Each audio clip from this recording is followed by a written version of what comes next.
El Señor esté con ustedes. Evangelio de nuestro Señor Jesucristo, según San Mateo. Jesús dijo a sus discípulos: no juzguen para ser juzgados, porque el criterio con que ustedes juzguen se los juzgará, y la medida con que midan usarán para ustedes. ¿Por qué te fijas en la paja que está en el ojo de tu hermano y no adviertes la viga que está en el tuyo? ¿Cómo puedes decirle a tu hermano: deja que te saque la paja de tu ojo, si hay una viga en el tuyo? Hipócrita, saca primero la viga de tu ojo, y entonces verás claro para sacar la paja del ojo de tu hermano. Palabra del Señor. La liturgia de la palabra de este día, lunes de la 12ª semana del tiempo ordinario, nos sitúa en dos realidades, que son dos realidades muy importantes en nuestra vida, como la lectura tomada especialmente del segundo libro de Reyes, nos ayuda a nosotros a poder ver cómo este pueblo hace una lectura de lo que ha acontecido y de las cosas que han pasado, porque saben lo que no han hecho bien. Esto quiere decir que ven y hacen una conclusión de la situación que viven, porque son conscientes que se han apartado del camino que Dios les ha trazado. Y hacen esa reflexión, querer decir, no piensan de lo que muchas veces nosotros tratamos de racionalizar de una manera muy rápida. Esto es un castigo de Dios. Este pueblo hace una lectura muy especial de saber que la situación que vive es porque primero hay que tener en cuenta que nos hemos alejado de Dios. Esa es la primera lectura que se hace. No es el castigo, porque a veces nos quedamos en la consecuencia del acto y no somos capaces de ver qué es lo que en sí ha propiciado el acto concreto en sí. Y ellos dicen, es que nos hemos alejado de Dios. Ven una de las cosas que en consecuencia les hace pensar por qué Dios actúa de la manera con que actúa, se irrita, dice, y especialmente hace eco en lo que de verdad en muchas ocasiones nos pasa a nosotros. Hacemos una lectura delante de Dios a veces de esa realidad de decir, Dios no me ama, Dios me ha abandonado. Pero tendría bueno decir, ¿por qué he abandonado a Dios? ¿Por qué estoy pasando esta situación? Primero, porque mi corazón se ha ido detrás de otros pequeños dioses que están hechos a mi medida, que he venido fabricando a mi gusto, porque de verdad Dios exige, y la exigencia es que nosotros permanezcamos fieles a su voluntad, a lo que Él ha escrito en el corazón del hombre. Por eso es necesario, y como lo vemos hoy en la primera lectura, es que nos hemos alejado de Dios, por eso pasamos esto. Y segunda cuestión que también es, no hemos sido dóciles a la palabra del Señor. Nos hemos alejado de Él y no hemos sido dóciles. Algo que es tan importante que nosotros a la hora de pensar y de replantearnos nuestra relación con Dios, tengamos en consecuencia también que nuestras acciones tienen unas consecuencias que tenemos que saber asumir. Y asumirlas de tal manera, poniéndome en la realidad, especialmente, de preguntarme, ¿por qué entonces Dios me abandona? ¿No será que yo le he abandonado a Él? ¿No será que mis actos tienen una consecuencia y por el cual también yo no soy capaz de poder ver la realidad en la que se sumerge mi vida porque me he ido detrás de otras cosas que parecieran ser más importantes que Dios? Los fatalistas, los profetas apocalípticos dirán, haciendo una lectura de la situación que hoy vivimos, Dios no va detrás de nosotros para hacernos caer. Dios no está pensando en cómo nos quiere exterminar. Dios quiere que nosotros hagamos una lectura en clave de su palabra, que todos nuestros actos tienen sus consecuencias y que nosotros vivamos de tal manera que eso sea para nosotros aprender una buena forma de verdad de relacionarnos con Él. Muchos a veces le echamos la culpa a Dios cuando nosotros hemos actuado mal, pero hay que recordar algo que también es importante: el uso de nuestra libertad, el buen uso de esa acción de poner a Dios en el primer lugar de mi vida. Recordar que yo tengo derechos ante Dios, pero que también hay obligaciones que yo tengo que cumplir. Y eso es necesario, que día a día nosotros hagamos una lectura en clave de mi relación con Dios, porque es necesario que no pensemos que nos referimos a Dios como un Dios que castiga, un Dios que me persigue, un Dios que me quiere hacer daño. Tenemos que pensar y reflexionar seriamente, no conceptualizarlo en un acto que muchas veces para nosotros es más fácil decir: es que Dios no me ama. Si Dios te ha amado tanto, ¿por qué Dios permite que pasemos por esta situación de dolor? Pero ¿cuánto tiempo le dedicas a tu encuentro personal con Dios? Es que nos hemos alejado de Él, y que tenemos que tener claro que esa lejanía tendrá su consecuencia en nuestra vida. Pero nos cuesta hacer esta lectura de la situación actual o de mi vida personal, porque a veces es más fácil decir todo es culpa de Dios. Y es el hombre el que se ha apartado del camino de Dios. Somos nosotros quienes con esa libertad con que Él nos ha creado, hemos sido capaces de optar por lo que a nosotros creemos en conveniencia es lo más favorable. Es necesario, es muy importante también que esto nosotros lo aprendamos a dimensionar. ¿Qué quiere Dios de mí en este tiempo de pandemia? Vuelve tu corazón a Dios. Vuelve tu corazón a Dios.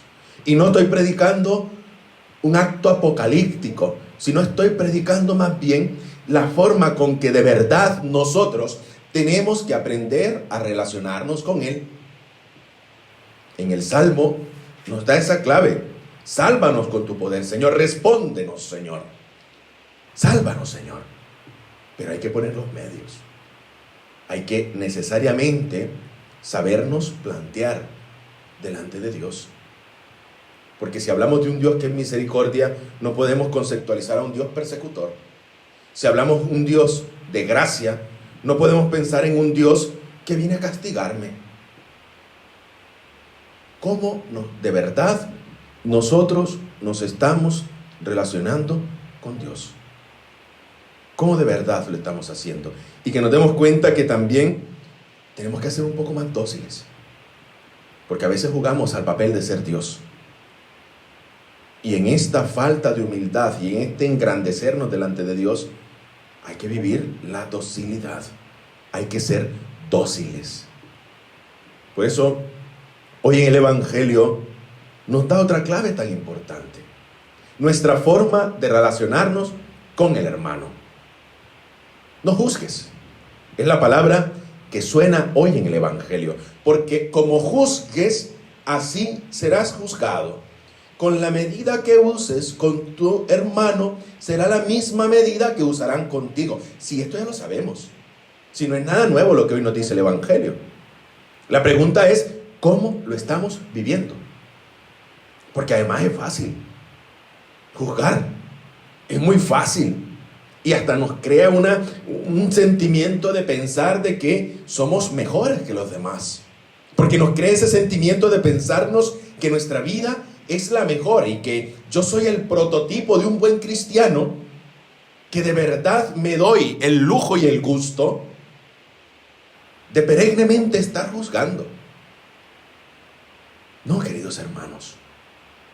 La invitación especialmente de Jesús hoy en el Evangelio es: ponte en el lugar de tu hermano. Ahí, donde podríamos decir que las papas queman, donde podríamos decir también, donde nos dejamos todo el pellejo y lo arriesgamos todo, ponte en el lugar de tu hermano. Escruta de verdad la verdadera intención que hay, la recta intención que puede haber, pero sobre todo el juicio sano que tenemos que hacer. No el juicio desencarnado, el juicio vengador. Porque de verdad eso a nosotros nos hace más daño que le puede hacer al otro. Y eso a veces no nos detenemos a pensar en ello. A nosotros nos puede hacer más daño estar constantemente juzgando, porque nos hacen falta los criterios para poderlo hacer, y especialmente criterios que de verdad nos ayuden a nosotros a tener claro el juicio de valor que estamos haciendo. ¿Cómo puede, dice hoy el Evangelio, quitar la paja del ojo de tu hermano cuando tú tienes una viga? Y la palabra muy dura que usa el Evangelio hoy, hipócrita, ve primero a solucionar tu cuestión y después ven a ayudar al otro. No caigamos a veces en lo que son autorreferencialismos.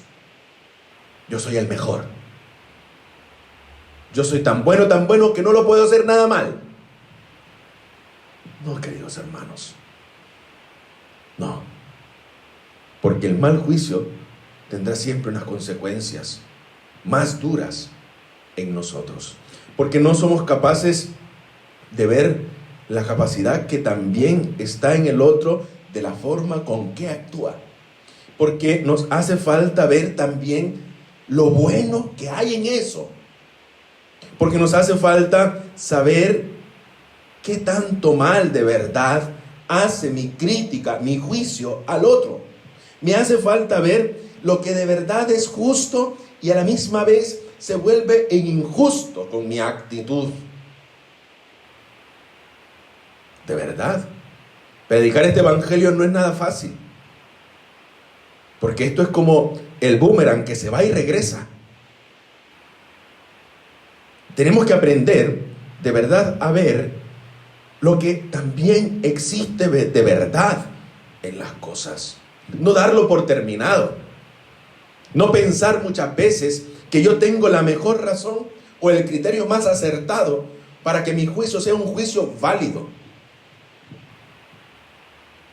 Porque todos lo juzgamos. Pero nos hace falta tener estos elementos. El bien, lo bueno que hay también, pero especialmente la verdad que debe existir y lo que de verdad conviene. Y en esa realidad nos daremos cuenta hasta qué punto es ético mi juicio y darme cuenta también del daño que puede causar.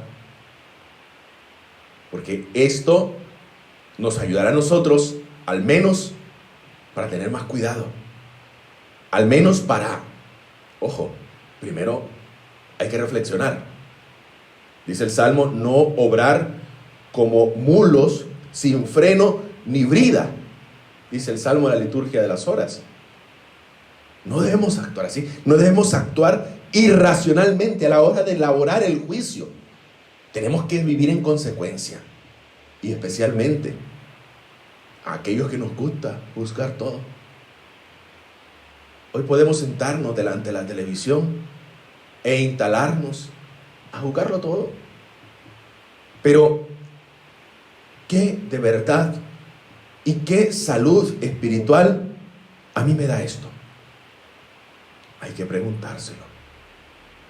Tengo que aprender a desenroscar esa viga que tengo en el ojo para poder saber que mi juicio es un juicio que de verdad está encaminado a hacer el bien.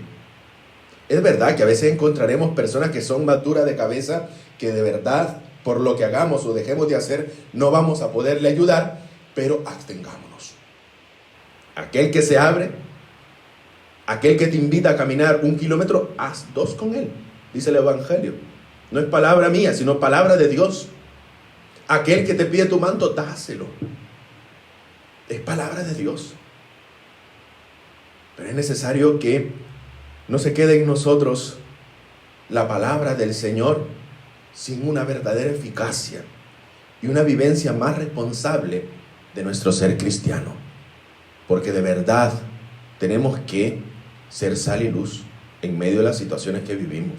Pero recuerden siempre, en mi capacidad de actuar ante el juicio, lo que hago está bien. Lo que de verdad estoy haciéndole mal al otro, o de verdad hace falta verdad, o estoy siendo injusto porque no estoy usando la medida que debería de usar, o porque me estoy quedando más que en lo que me conviene y de esa conclusión ética del daño que de verdad puedo estar haciendo. Abstengámonos por nuestra salud espiritual de hacer juicios que dañan al otro, pero que tienen mayor consecuencia en nosotros. A Cristo sea el honor y la gloria por los siglos de los siglos. Presentemos